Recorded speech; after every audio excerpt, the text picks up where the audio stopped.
So I just noticed this bug in the App Store on iOS iPhone.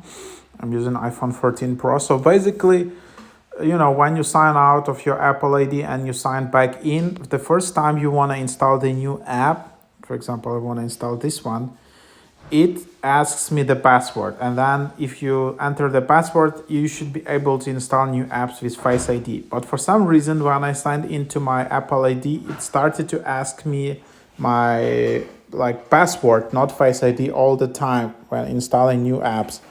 So it's quite annoying. So of course there is a setting for that. So if you just go to your settings and search for Face ID, just make sure that you need just enter your passcode here and toggle the button that you need to use you can use your Face ID for installing new apps. So you can just make sure that is enabled. But then if you still need prompted to use your password anytime you install new apps, what I did, I just logged out from my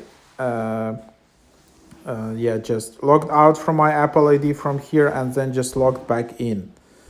So yeah, that's just basically the idea. That's fixed it. I restarted my phone, it didn't fix the problem, so I just signed out and then signed back in, and then that's fixed the problem. So yeah, that's just what it is. That's how I fixed this issue. And now when I try to install new apps, I'm just using Face ID, as you can see again. So it's a bit quicker. It's a bit annoying to enter the password each time. So yeah, again, just log out and log back into your Apple ID should fix.